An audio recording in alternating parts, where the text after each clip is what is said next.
All right, very exciting. So welcome everybody to, I think this is our third or fourth of the specific faculty town halls.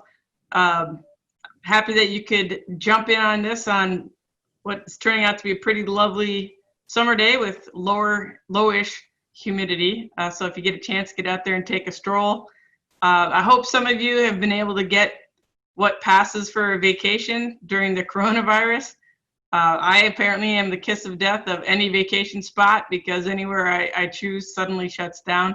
So I promise not to ruin any of your planned vacations by also planning to go there. So it is really important for self-care to take some time off. If you haven't done so yet, please take some time, go away from other folks and have a safe vacation. But it's really important to do that as we get closer and closer to starting. So we're only a few weeks now from students starting to come back in. So if you haven't been on campus in a while, you'll see quite a changed campus at this point.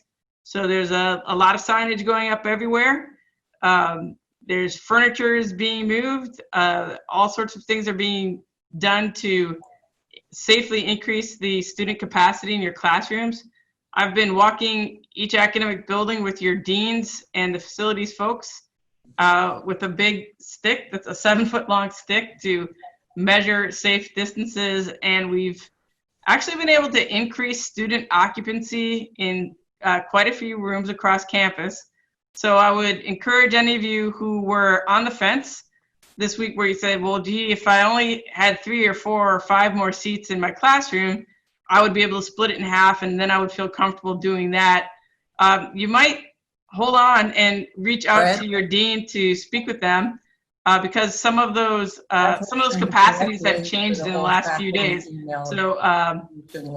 So there we go. Apparently we're having some tech issues. I just got an email that the link isn't working.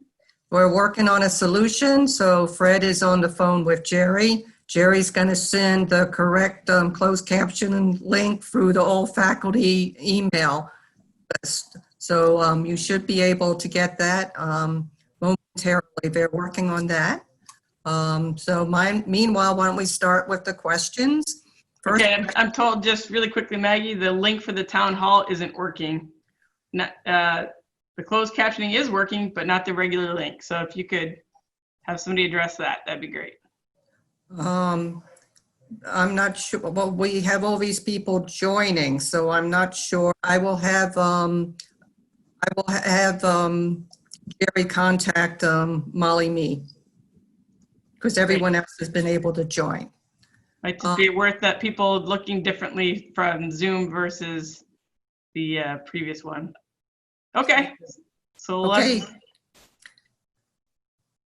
Will portable air purifiers be provided for departments and classrooms? That is not my understanding. If they are, it's not a large-scale plan. Just to remind everybody that facilities has gone building through building, modified the HVAC systems so that they are set to max control to allow the most airflow that you can to get that exchange with the outdoor air. So that's a fine-tuned process because there's a little balance there. Because if you have been outside, there's an awful lot of humidity in the air, and so there's a balance that has to take place with. If you bring in so much outdoor air, you could have potential mold problems. So it's a balancing act, but they have dramatically increased that external airflow. So so that's the solution that they're doing. Will Zoom be integrated with Blackboard so that it can be used in classes? Oh, so I'll confess that I don't know the technical issues about Blackboard and Zoom, if there are any. Certainly Zoom can be used in classes. I'm not fully understanding that question, I would say. Zoom can certainly be used in classes in the fall. All right, here's another question. Can we please have free parking for those teaching online next semester? Many of us still need to come in, but not all the time. So on the parking situation. If you're just coming in periodically, what I would encourage you to do is just purchase the day pass. It's $5 or $6 for a day, something in that range. So if you're just very, very periodically coming in, that would be a good choice. The parking overall is being reduced by 50% for all faculty. And so that's a huge reduction. And so we just have to, the idea of just sort of making it entirely free, we just have to remember that parking is a self-support activity, and there are all sorts of employees and infrastructure and things like gas that are paid out of those fees. And so just completely wiping out any parking fees at all would have significant consequences to an already challenging budget. So part of what we're trying to do is really commit to as much as we possibly can to no layoffs and no furloughs. And so having those modest charges is really helpful to hitting that bottom line. So if you're super periodic, that day pass is definitely the way to go. But again, everybody's being reduced by 50%, which I think is a nice touch from the parking folks. Next question, will COVID testing be available before I come to campus? So we do have a pop-up testing center that's open right now on campus. It's right in front of the health center. So if you drive by, you'll see a tent, white tent out there. Right now, the hours are relatively limited because there's just not that many people on campus. But as we get closer to the opening and more people start returning to campus, my expectation is those hours will increase. And so you could go over today, during its open hours, which are Monday and Wednesday, I think 9 to noon, but don't quote me on those hours. You can find that online in the Return to TU website. You'll find the specific hours. There's also a mechanism to make an appointment to get tested. So they will handle walk-ups to the degree that they can, but it's far preferred if you make an appointment, because then they are prepared for you to come, and we can make sure that we don't have 500 people congregate at the same time. So it's a long way of saying, yes, you'll be able to get tested, and you're also welcome to start doing that now. Will there be some video tutorial or simulation for the ingress, egress plans for buildings, classroom, etc., available prior to campus opening? So I don't know if there's a specific one because each building has has a different plan. So I don't know about a video tutorial. Certainly the signage is pretty clear where to go in. So you'll see arrows that indicate this is where you enter, and you'll see X's, and that means obviously don't use this door, don't come in this door. And so where that traffic flow is one way, it's very clearly indicated not only on the external part of the building, but as you flow through the building, there are arrows. It's probably every 3 or 4 feet. And so, I've been in pretty much every building at this point. Again, they're still working on getting that signage, but they have thousands and thousands of signs they're putting up. But in the buildings where it's done, I think it's quite clear. I think it's pretty easy to see where to go. But if there are some areas where you come in and you see that this is unclear, feel free to shoot us a note and we'll try to clarify. But so far, everything I've seen seems very clear. Okay, when will PeopleSoft be updated, and can we tell students our courses are online yet? So it's being updated right now, and you are welcome to tell your students at this point. So let me say why we tried to dial people back and not say anything last week or the week before. And I fully understand that faculty had good motivations, that they wanted to share that information with students as quickly as possible and their families. But what ended up happening is it actually ended up raising the anxiety of many students, because they would see, well, this class has been announced to be online, but my other 3, I don't know about those classes. And so they were sort of ramping up and getting extra anxious about it. So that's why we asked people to please dial back and wait until this week. So PeopleSoft is being updated right now, and you certainly are free to discuss with your students and anybody else what the format, what the modality is of your course. So the goal will be to have all courses identified by the end of this week. While face-to-face teaching, will face shields be allowed instead of masks for the instructor, appropriate distance maintained, so that students can better understand instructor, and also for those students who need to read lips? So we've said all along that we'll follow CDC guidance here. And while I was highly hopeful that a face shield would be sufficient, the CDC says it isn't, and that even with a face shield, you do still need to wear a mask. So we've purchased, I think it's 10,000 or more face masks that are clear, so that students who do need to lip read, their faculty, in fact, all of their classmates, they're disposable, can be outfitted with those particular face masks to make that easier. I would encourage everybody to come in and try out your room, speak for a little bit, have somebody in the back. I've done it a lot in the last few weeks, and in all honesty, I haven't had any clarity problems. That's not to say that there won't be some. And where those exist, we may be able to assist with a microphone or different technologies like that. So again, in the next few weeks, as you think about your room and the space, what your comfort level is with projecting, there's all sorts of ways we can assist.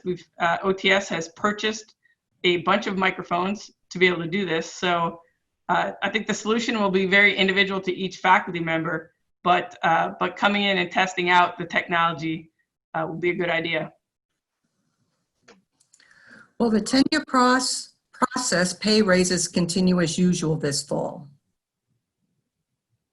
So your pay increase for getting an increase in rank, is that, if that's a question, yes, you will get that that increase in pay.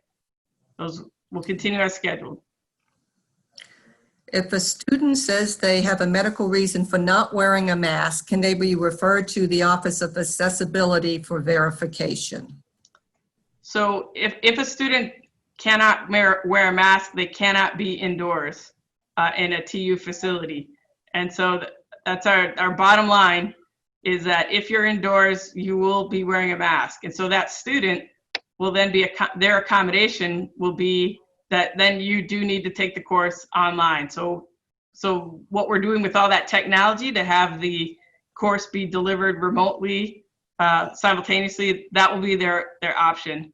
But we're holding pretty strict on the masks, because everything that the science is indicating is that's the number one thing that we can do, that and physical distancing, to protect our entire community. And so we've done the physical distancing with the rooms. As I said, you'll see the layout of rooms is in some cases quite different. And the second thing we need to do to protect everyone is to really enforce that mask policy. So that would be the solution for that, as well as a staff member or faculty member. Could you share what you know about the state budget cuts to USM, if you know anything yet, that is? So, I hate to obfuscate a little bit. I'm, a pretty transparent person, but we don't have a final number yet. So we've all seen, of course, what the state cut to the system is. We have a pretty good idea of what our cut is going to be, and we are confident that right now we're in a good budgetary position. So there may be more on the budget on Thursday's faculty staff town hall, but I will say that the hard work that's been done in the past to save money, the hard work that everybody here has done this year just to knock down some basic expenses is really paying off for TU in ways that you aren't seeing at other universities. So we're feeling in a strong budgetary position. We're hopeful that our enrollments will continue to increase. We're all in a bit of a mystery as to how the students will react to seeing the modality of their courses. But if we have strong enrollment, we feel that our budget is in a really good place. And so I would say that of all the universities in America, this is a pretty darn good one to be budgetarily. Okay, thank you. Could you describe the plan to have staff return to campus? I heard that they will begin returning to campus in August, but am unclear.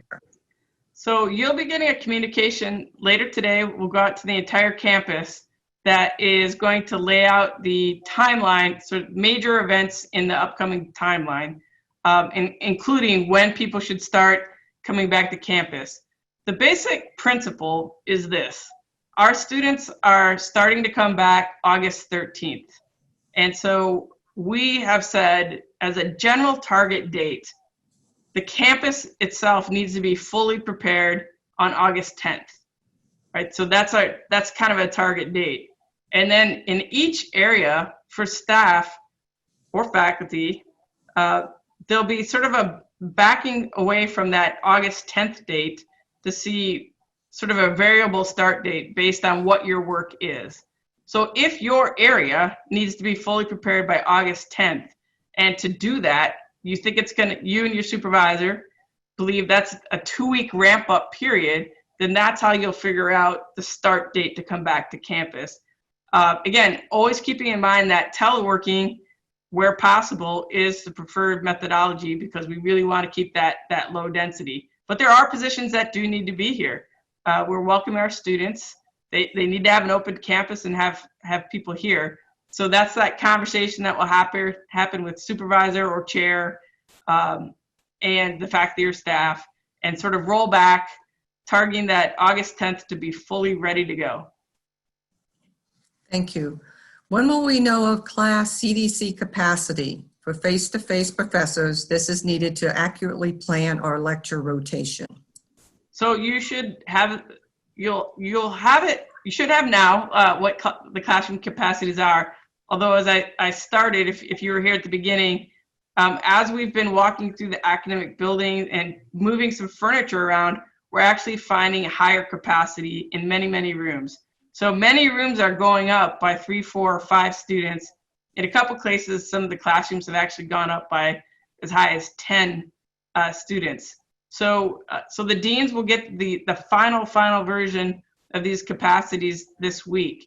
So then what's going to happen after that is there's going to be more swapping of classrooms than people traditionally have had. So what we're going to do is to match your classroom, your enrollment with class capacities, and of course, to the best of our abilities, keep them. So, and this is your chair doing this. It's not me. So chairs will be working with deans and working with faculty directly to figure out, okay, this section of History 202 really needs a room with the capacity of 18 students. But this section of History 301 needs a room with capacity, is fine with 12. So now we search to where we might shift people into the proper room to hit those capacities. So there may be, for the next couple of weeks, a little bit of movement around where you were originally assigned to this particular room, but maybe you're 3 doors down later, just because that will better increase the capacity. And as enrollment changes, some of these swaps will have to happen. Additionally, we have the large non-traditional areas that we're going to use for classrooms. So West Village Commons, the Pavilion, the theaters, potentially one of the gyms over in Burdick. So we have a number of these areas that can take some high capacity classes. So the deans have all been asked to send me the list of those high enrollment courses that people want to do face-to-face. We're going to prioritize highly enrolled freshman courses first. So, we want to prioritize their face-to-face experience. So the deans are sending that in, and those are the only courses, or the only classrooms rather, that the provost office will sort of control. We'll be working together with the deans to schedule those areas really to get the biggest bang for our buck, so that we know it's the highly enrolled freshman courses that are in those larger spaces. So that will all be happening in the next few weeks, a little more swapping around than usual. If you want faculty to come in and practice, when will the guidance to stay off campus be relaxed? So just to recall everybody that faculty have always had the opportunity to come back. There has not been a restriction on faculty. What we would suggest is that we don't want a result where 50 faculty suddenly descend upon one end of a department hall. So my suggestion is to work with your department chair and just indicate, listen, my plan is to come on Tuesday at 10 o'clock and try out the technology or see what my room looks like or understand what the building is. More as a courtesy than anything else. And so that we can avoid a massive contraction of people. But just let your chair know. You have access. Make sure you bring your swipe card because all the buildings are still locked down, and you can get in access with your swipe card though. Will there be support for faculty who need to upgrade internet, purchase webcams and headsets, et cetera, for working from home? There is no plan currently to do that. There's lots of folks that are in that position. I will say that if you find this a significant hardship, and it could be, there is the faculty staff fund that was created, and there's, I don't remember how much money, tens of thousands of dollars in this fund, and I think thus far only 2 people have accessed it. So if having that technology is a significant hardship to you, that certainly is a resource that you could look to. What is the percentage of courses that will be online versus hybrid? So right now, the results of the faculty survey, the last one I saw is roughly, I would say about 70% of courses will be online and about 30% will be face-to-face. Give or take a little bit in there. So some folks were still trying to hunt down, but that's roughly where it was breaking, about 70-30. Will students receive any workshops, online training, or resources for best practices as learners in remote environments? Students know how to best prep, be engaged, etc. will also be helpful for us and the class more broadly. Yeah, it's a really great point, and they will get that training through both Facet and Student Affairs. We're working on some partnerships there. But it's a great point because we've been working really hard. You've been working really hard all summer on creating these online environments, and the students also have a whole challenge in front of them on how best to learn, how to avoid some of the challenges we had in the spring. And so educating the students on proper sort of online education techniques is going to be a critical piece of this whole puzzle. So we will work to do that. Is there any danger that our international students will lose their visas when we return to fully online classes at Thanksgiving or in the case of a COVID-19 surge? So we will not allow students, our international students, to fall victim to this policy. You have our commitment on that. There's creative ways that we can address this. So we're still waiting on some word and interpretations about what this regulation means. Not surprisingly, there was a heck of a lot of detail with the announcement of this regulation. It came out of nowhere. And so everybody was sort of scrambling to figure out what it meant. So at a very superficial level, what the regulation says is that if your university or your program has gone all online, you must leave the country. But if it's hybrid, that's okay. And thus far, there's no definition of hybrid. We've announced that we're a hybrid university, so that helps us quite a bit. And so we will make every commitment using every piece of our power and every bit of our creativity to create a one-on-one schedule if we need to for all of our international students, because we simply are not going to allow this to happen, period. Some public school systems are basing in-person activities on the positivity rate of COVID testing staying below 5%. Does TU or Baltimore County have a similar approach? So TU isn't going to establish a specific positivity ratio or anything like that. Our decision to either shift to sort of face-to-face or to go return to an all-online environment is based strictly on what Baltimore County and the state of Maryland determine. So if they return, if they make that decision, the determination that people must go home, shelter in place again, then we will comply with those orders. But we aren't going to make, as an institution, an individual decision on that ratio. How can I get my students the specialized software and/or loaner hardware they need to take my class? That sounds like an OTS type question. I would say work through your department chair and have the department chair either themselves contact OTS or perhaps the dean. But OTS were rock stars when we quickly moved away.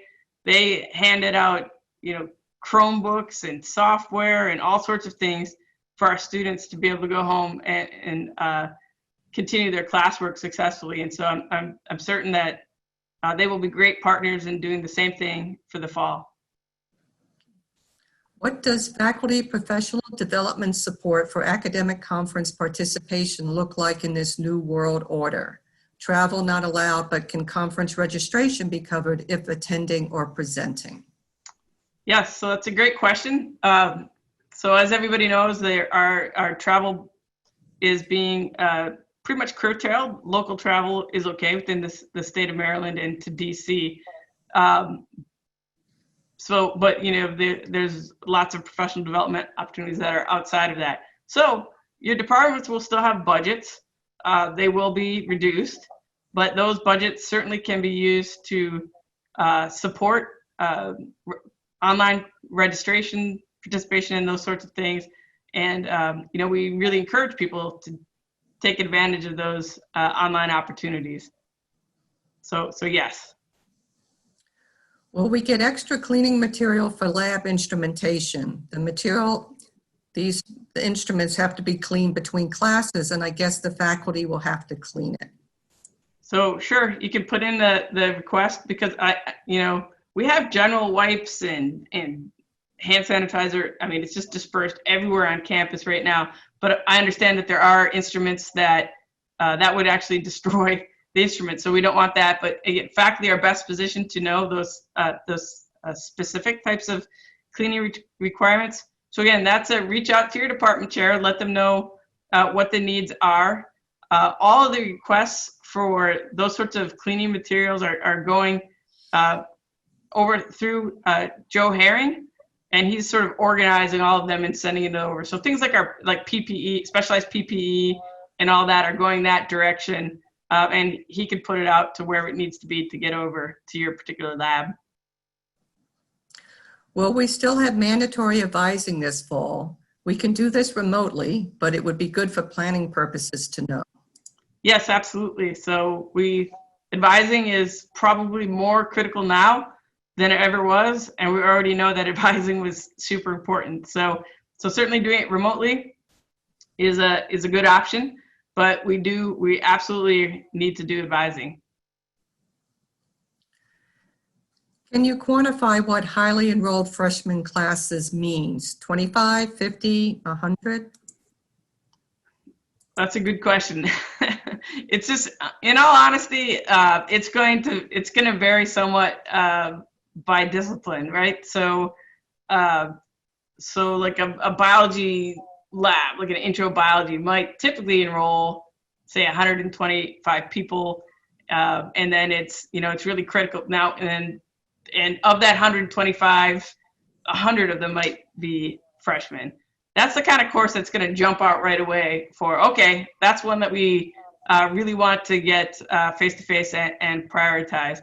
But there'll be other ones where it's equally critical, even though the numbers might be smaller. So if there's a super critical music class that's really important for first year students to have, and it's really important that they have it face to face, well, that's going to rise into priority for us. So it's going to be a balancing act. It's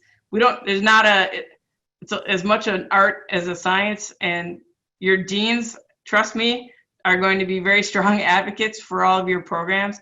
And so, yeah, I think with some good arm wrestling and some collegiality, working together, we'll be able to do the best that we can to get as many freshmen classes face-to-face, and it's just going to be dispersed. So I was pleasantly surprised at the number of rooms that we were able to get on this walkthrough to a capacity of 30 or 40 students, because that starts to get into a significant number if you split the class in half. So that covers a lot of our intro courses. So I think that the opportunity, I'm far more optimistic today about being able to schedule those classes in a reasonable way so that you're not stuck seeing students every 3 or 4 weeks, which really, I mean, that's just not a really great format. But I do think having, half comes Monday, half comes Wednesday, or you hybrid it and say half comes this Monday, and half comes next Monday. Those are reasonable solutions, and I'm much more optimistic today about our ability to find significant numbers of classrooms to handle that. Is enrollment consistent with previous years, or has it dropped this year due to coronavirus? So our enrollment is down a little bit right now. It's a little bit difficult to do a point-to-point comparison because we've shifted transfer registration to next week when we had already done it by this time last year. But right now we're about 8% down. I'm hopeful that we can close that gap through the transfer enrollment, and also just pushing really hard with our graduate program directors to really work to get students enrolled as early as possible. Graduate enrollments in particular tend to break late in the summer. And, normally that doesn't make you too nervous because graduate enrollment breaks late in the summer. This would be a really good summer to not let that happen and to push hard to get students enrolled now, today, so that we can see what our actual enrollment is going to be. Look, nobody knows how students are going to react when they see their modality. This is true at Towson University, and it's true at every institution across the country. We may have students who simply say, well, 3 of my 4 classes are online. I don't want to do it. I'm going to go to the community college, or I'm going to just sit the semester out. We hope that doesn't happen, because we're confident that the courses that you deliver are going to be far superior to what they're going to find elsewhere. And so we're going to try to make that case to our students so that anybody who withdraws, we will reach out and contact and try to determine why they withdrew and see if we can get them back in the fold. But, we want our TU students to stay at TU, continue in the fall, and continue on track to graduate. And their best bet to do that is to stay enrolled at in Towson classes. So anything that you all can do to help spread that message and build that confidence in our students is certainly helpful. When will Mini-Mester be fully online? My expectation is that it would be, but we don't know. We'll follow what the science says and what happens with the virus. You read all sorts of scary negative articles. Right before this forum, I just read one where a respected scientist claims we're going to have a vaccine in October. Now, I don't know, right? Lots of respected people are coming up with lots of different deadlines and expectations. But, that's the beauty and the challenge of science, isn't it?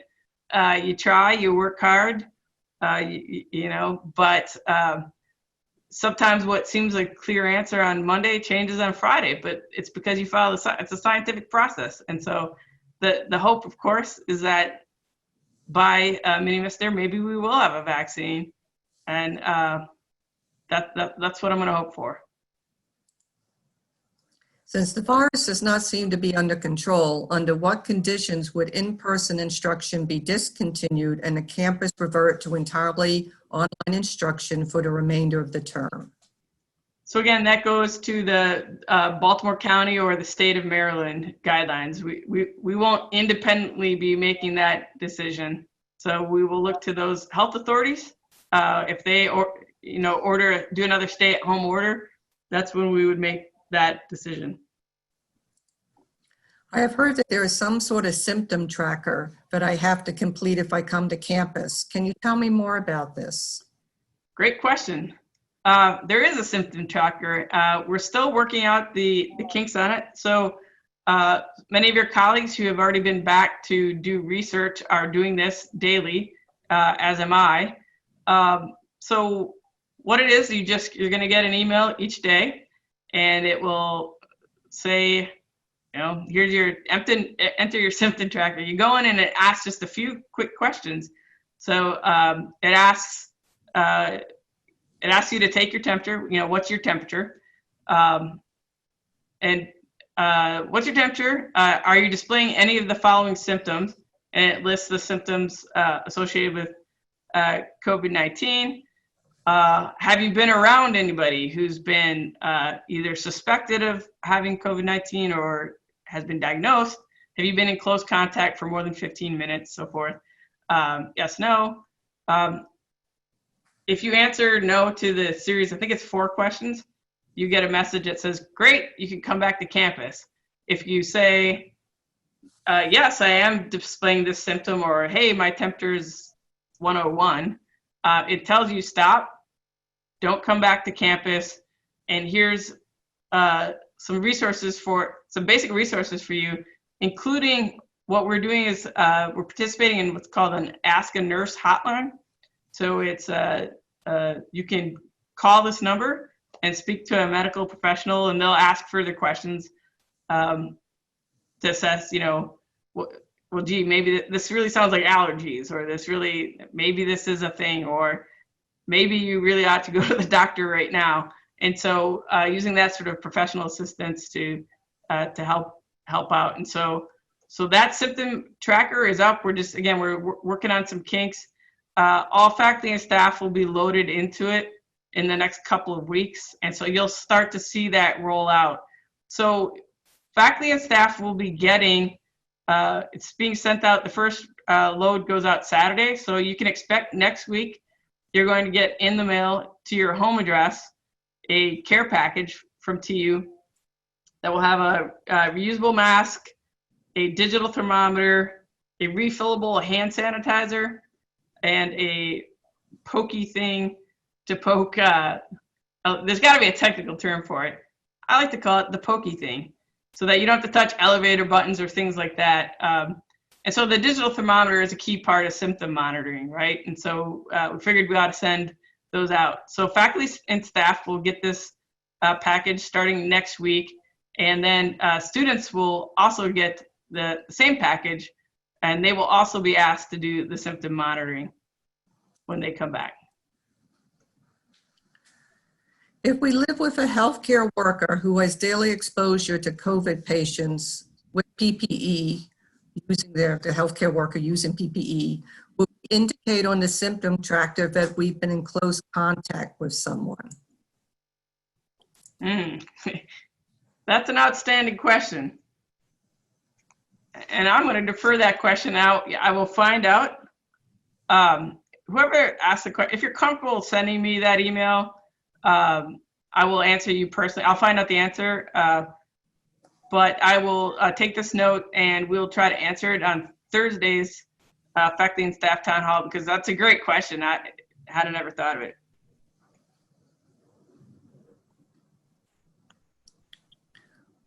You stumped me. Okay, you ready?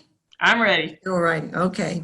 Will students be required to complete the same daily health forms as the faculty? They will, yes. Okay. May I take digital temperatures as a condition of students entering my classroom? I don't trust self-reporting. Oh, you know what? I got stumped twice. So to me, look, I would love to answer that. I'm not trying to deflect, but that feels like it might be a legal question. So let me check that one. Let me take that outside of this chat. It's a good question. I just don't want to go astray on this one. So I'll find out for you. Okay. And it's breaking news on CNN. Trump administration drops restrictions on online-only instruction for foreign students. Yay. I feel like TU standing up did it. We tipped the balance, so congratulations. Sometimes the good people win. That's great news. Whoever shared that, thank you so much. I think a couple of people have, and I just was able to get to it. Here's So, a high five to all of you. High five, high five. Well done. I think this might go into stump. Uh-oh. What's going on, mate? You're all stumping me today. It's a Tuesday. How about, but these are really good ones. And I know, they're good questions. How about those of us who are healthcare workers and are working with possible patients, but also teach and in the classroom? You know, I mean, at some level, I guess this goes down to, so this one I'm going to take a shot at. This goes down to, you're a healthcare professional who understands the risks and the exposures and takes sort of the extra precautions. And what I would say is we're going to rely on you to use your professional judgment. So if you were in the course of your day working in healthcare, if something happened, if you were in direct line with somebody, if you feel that day was a vulnerable day, your probably best bet is to teach online for that next session. And so having that flexibility and using your best professional judgment to think about the health and safety, not yours, but also your students. And so that's going to be a real challenge for sure.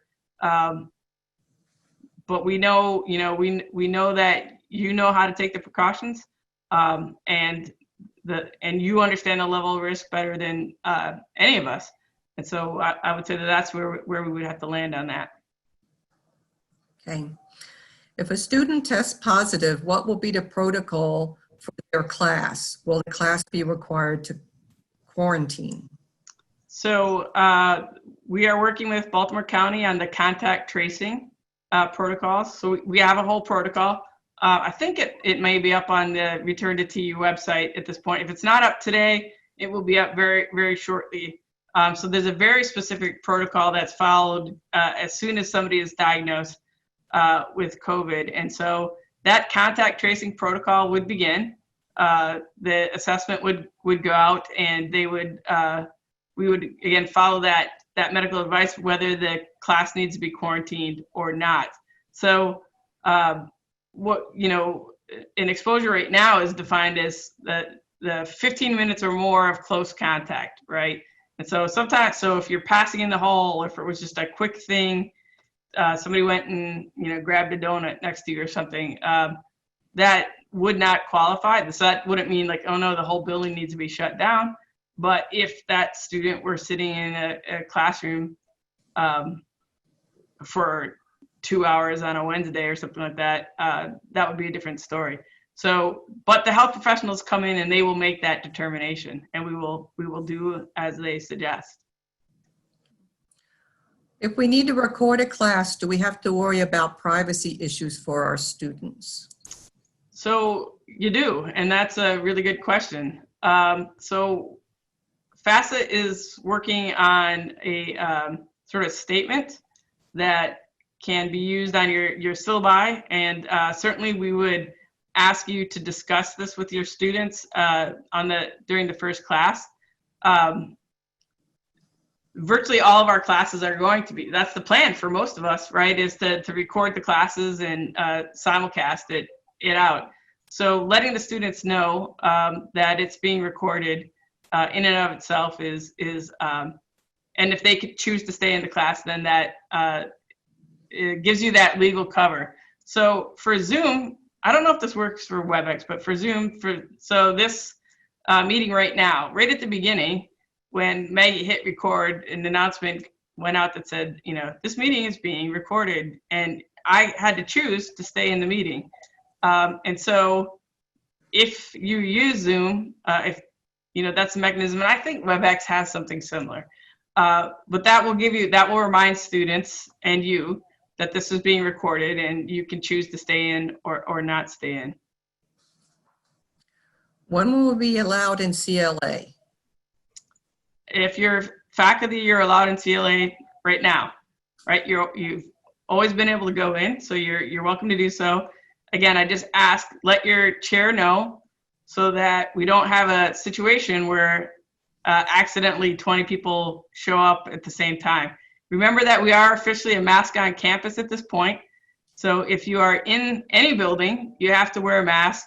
And if you're outside and can't physically distance, you also need to wear a mask. So if you can stay away 6 feet outside, you don't have to have the mask on. One of the neat changes you'll see is a lot more outdoor furniture scattered throughout the campus. That's the idea here is it's not to hold an entire class outside because you'd be hoarding all of the outdoor furniture, but it is a nice respite from being indoors. You can grab a chair, sit outside, take the mask off, get a break, and then go back into your classroom. So there's a lot of that going on right now, and more is on its way. Apparently there's a massive shortage of outdoor furniture all over the country because everybody's doing the same thing. But we hope that we'll have some more out and about for everybody to use. Can we require students to have their cameras turned on and microphones turned on while teaching online? Yes, yeah, you can. So the thing is, you need to make sure that the students have a camera. All right, and so if you have, 99% of laptops now and everyone's phone has a camera on it, but please make sure that students do have a camera. If students don't have access to technology, again, we have a lot of technology that we can either lend out or give them. And there's also the Student Emergency Fund that is a great resource for them to be able to get their technology up to the speed for the class. But again, all these it just requires you to notify the students that this is a condition of the course.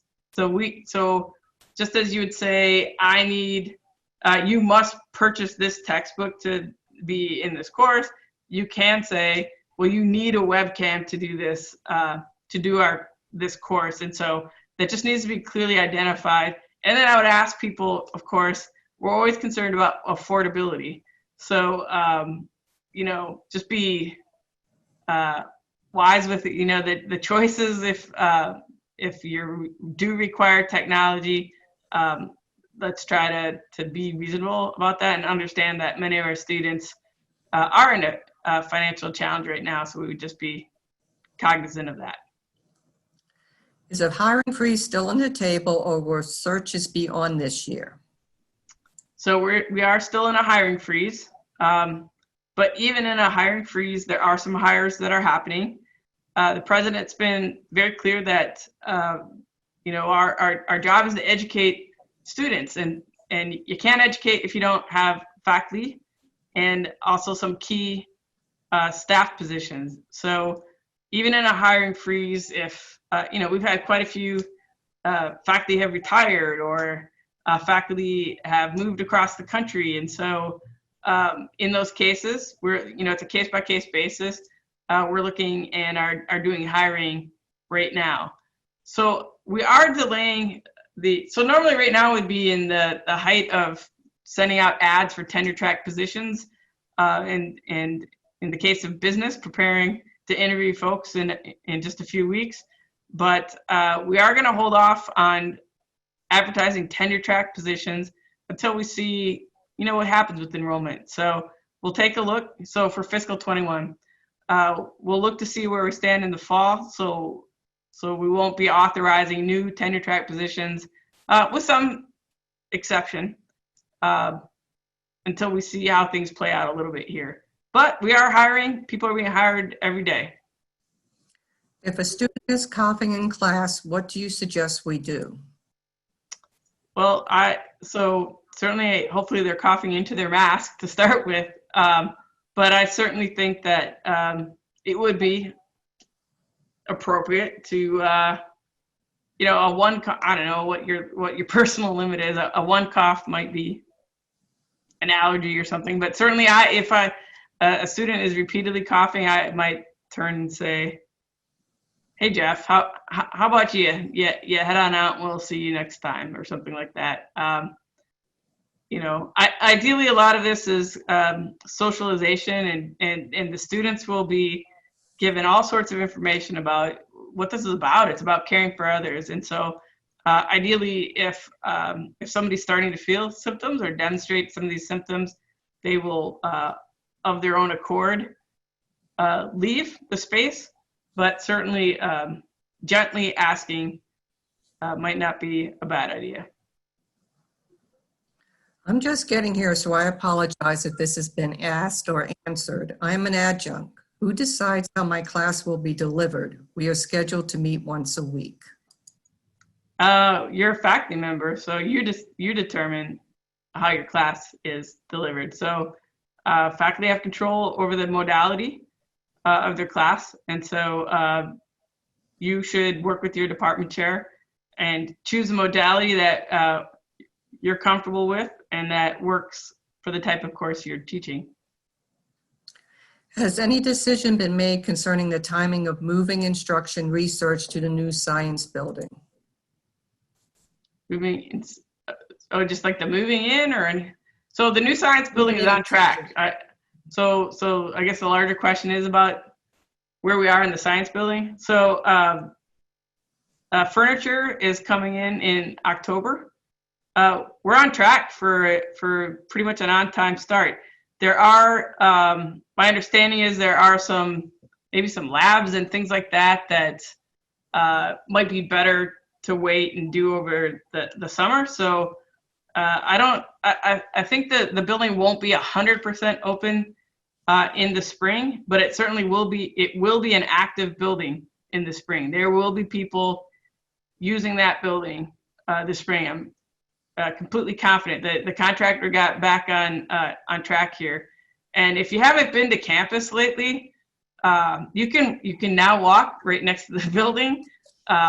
It's beautiful. I've seen pictures of the interior where they are right now, and it looks like an actual building now with actual walls, and it's just really inspiring.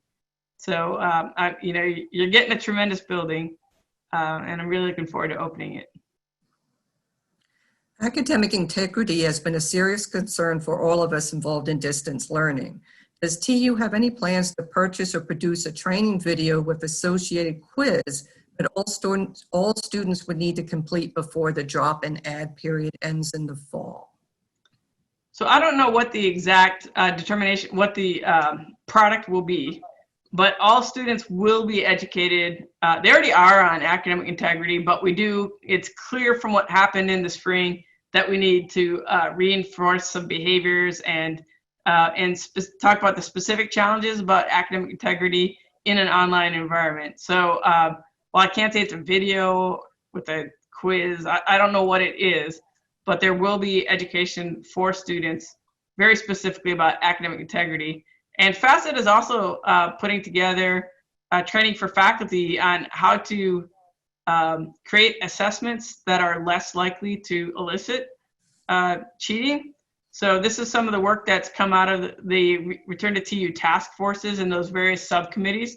So one of the subcommittees has been looking at this very question. And so they've made some recommendations to Facet about that. And Facet is responding, and we'll put together that training both for faculty, and then we'll also work with our partners in student affairs to help educate students and really reinforce the idea of what it means to act with integrity. There's a question about submission of tenure materials. Would you like me to answer that, Provost? Sure. That's your baby, Maggie, so go for it.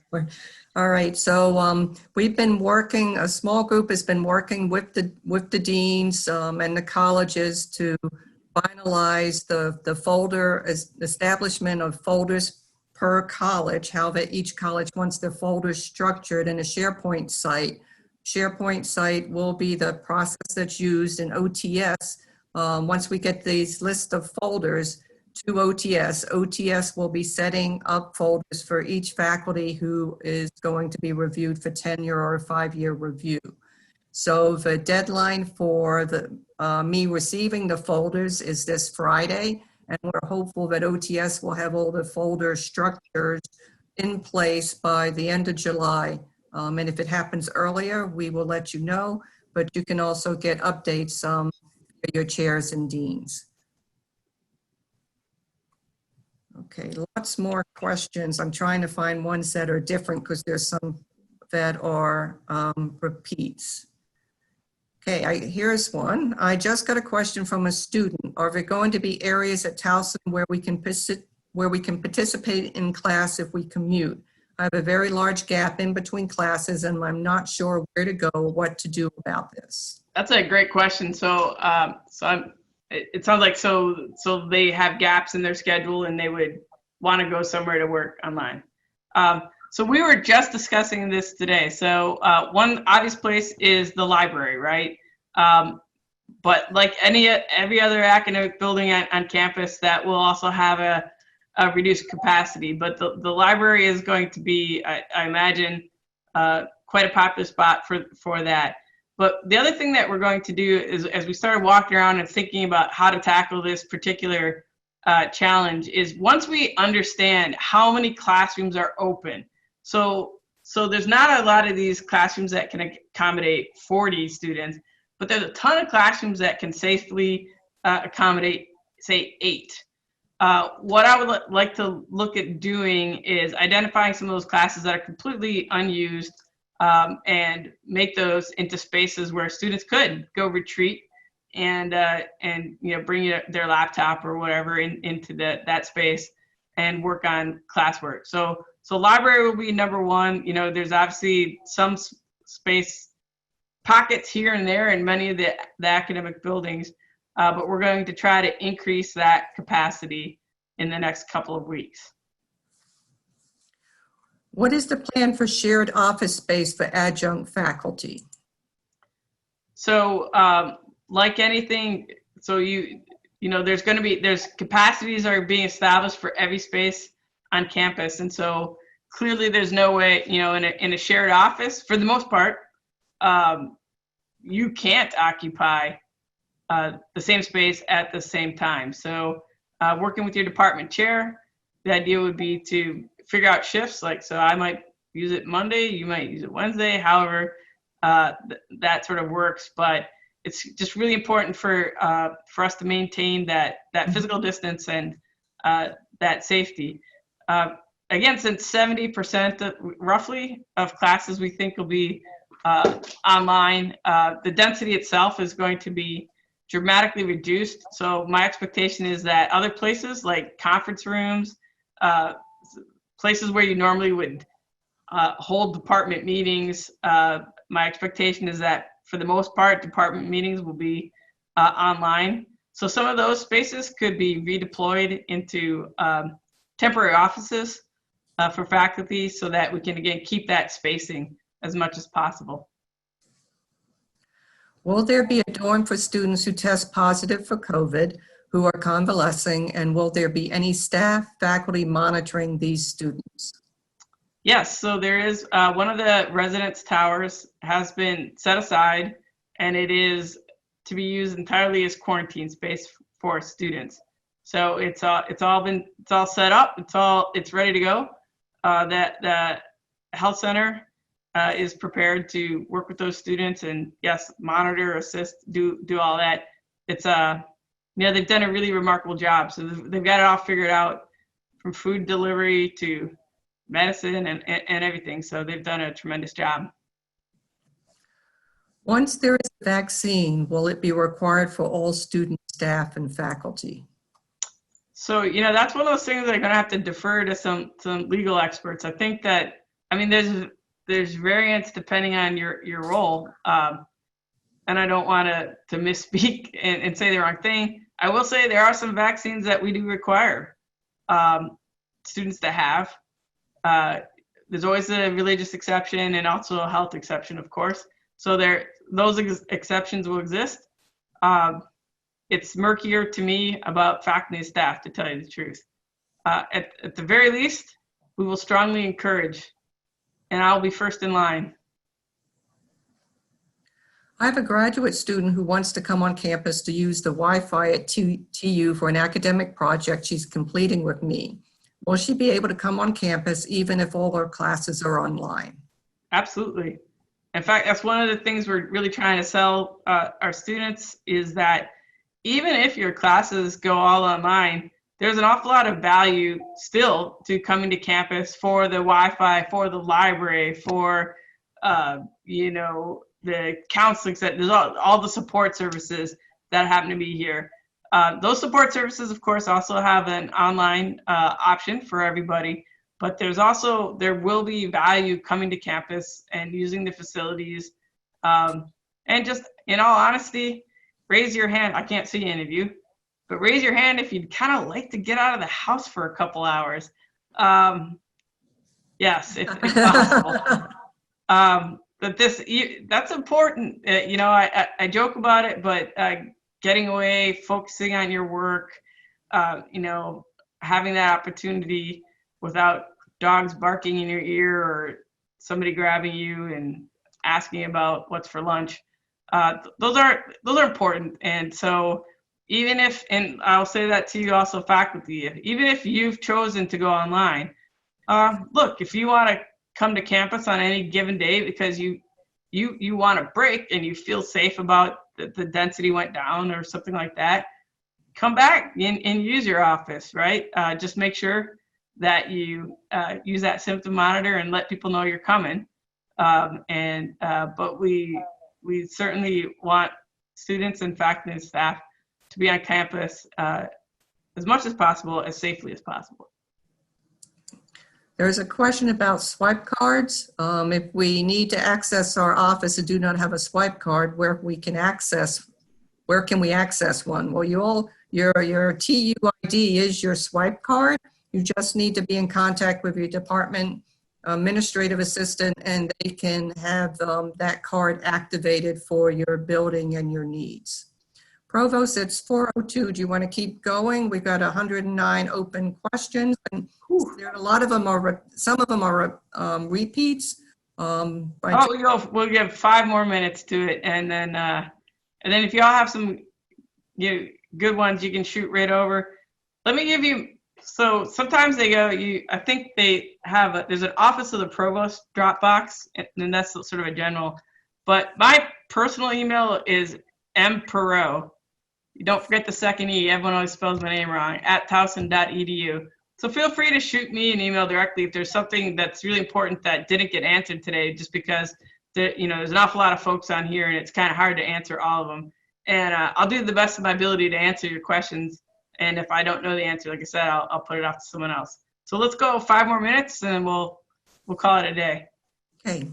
Can you clarify if the faculty is responsible for cleaning a room if they teach back-to-back sections in a given room that has a 15-minute break between the classes? Also, in general, who is responsible for cleaning rooms in between classes? So the in-between classroom cleaning is, so when you come into your academic building, what you're going to see is at every stairwell, just about every elevator, multiple places on every single floor, you're going to see a cleaning station. And there's a giant jug of hand sanitizer and there's a giant bucket of wipes. What we are asking students to do, and this is going to be sort of what we're socialized over time, you walk into the building, grab a wipe off your desk surface, and anything that you're going to be touching. So that the expectation is that, not that faculty have to run around and clean the desk. So this is part of what we do. You clean your little area. So again, the science indicates that this is that's not a real common way for this to be transmitted. But having that wipe gives you that extra security. And so that's how it's going to be done. Now, and then they'll be cleaning, of course, by the professionals in the evenings once classes are done. But there's no way to get in between the classes. But there's also, based on, again, CDC guidance, there's not a need to do more than wipe down these surfaces between. And so we think that is a way to do that safely. Faculty who are interested in taking classes outside on nice days, who do we have to clear that area we would like to use? So what's the process of getting permission or sort of reserving space? So I don't think we have reserved outdoor space. Not that I can think of. So it's kind of like a first come, first served scenario, right? I don't think we have any outdoor reserve space. So so that's what I would expect to happen. You just see an opportunity and go. Like I said, we don't want a scenario where people start kind of hoarding furniture or displacing students, right? So imagine that you go outside and, gee, you really want to have your class over in this area, but darn it, there's 3 students sitting there enjoying a picnic or something. It's not really appropriate to go over and just kick those students out and go, I want my class. But if you see a spot and it looks nice and it's shady and people can be 6 feet apart and you want to do that, that's certainly something you're able to do. But there's no reserving. You just need to go out and just sort of be careful about it. Will we have a protocol for faculty to follow when a student isn't responding to emails or posting on Blackboard? They're not a protocol. It's simply, it's your classroom and you have authority over how you grade or how you interact with your students. I would certainly hope that if you see a student kind of drop off out of your class and they disappear, just as we would in any other class, either face-to-face or online, I would strongly encourage reaching out to the student, shoot them a personal email and ask about their whereabouts and their well-being. Again, I think that is what a good faculty member would do under any circumstances, face-to-face or online in the fall of 2020 or back in the spring of 1998. So it's even more important now, I think, to follow up and see where students are, because sometimes small things can suddenly loom large in the eyes of a 20-year-old. And having a faculty member to come in and express care, express that they care about the student, express some, give that perspective and work with them, express empathy, I think can be life-changing for students. And I mean that very seriously. Hearing that their faculty members care about them as human beings is life-changing. Students will talk about it 20 years from now, about that moment. And so those are the moments where we can rise above the challenge, the very real challenges that we're all facing, and you can transform a student's life in 5 minutes. And so I would encourage that sort of thing. Okay. How about if we do 2 more and then we close up? Let's do it. Are details or processes the same on Toon campus as it is on main TU campus? Yes, thanks for that question. It's a great question. So our policies will be followed at all of our TU facilities. So any of the other places, even if the local policy, for some reason, were not to wear a mask, you will wear a mask in a TU class anywhere. So all the same policies and protocols exist. And the last one's about emergency systems test or fire test. Or is there any plan to prevent panic situations such as the emergency system tests or fire tests that require everyone to leave the building immediately? So, well, at least my experience with those is they're announced in advance. I would certainly hope that under any of these kind of circumstances, we demonstrate leadership as faculty and staff, and sort of people are starting to panic. It's just try to chill them out a little bit. Remember that again, we're at a low density model. So in most of these, so what you would have seen in the past in terms of like a fire drill or something like that, that image is in your head of crowded hallways. Remember that there'll be far fewer people in those hallways moving at the same time. And the other thing to remember is that the science says it's 15 minutes or more exposure to a person. So I understand it. Look, we're all going to feel super uncomfortable the first time. Whenever people come within 6 feet, we're all going to feel nervous about that probably for the next decade, even after a vaccine comes, because this has been such a stressful thing for everybody. But the science would indicate that brief exposure, moving through the hallway to get out of doors, is not a high risk activity. So we would certainly just, use the verbal cues to tell folks, hey, let's calmly move and head out the door. I'm glad you asked that question for another reason. So in a couple of the academic buildings, there's a clear ingress and egress because of the narrow hallways. So Smith is one of those. But if there's a fire or the alarms go off, you need to go out whatever door is close. So don't worry about, oh no, I'm supposed to go all the way down to the end of the hall to leave the building. You see a door, go out the door and direct your students accordingly. Is that what we're going to end with the fire drill? All right, that's usually an appropriate way to end. So let me thank everybody really quick. First, thanks Maggie for helping out here and fielding these questions. Again, feel free, folks, to shoot me a direct email if you want, or to the office, the provost email drop, and we'll try our very best to answer our questions. Take care of yourselves. If you get a chance to have something that resembles a vacation, please take it. The students are coming 4 or 5 weeks from now. It's like the countdown is coming, and really looking forward to seeing all of you and a bunch of students back here safely. So take care. We'll see you all in a few weeks. Thank you. We had over 200 questions submitted, so thank you for all those questions. Sorry we could not get to them all.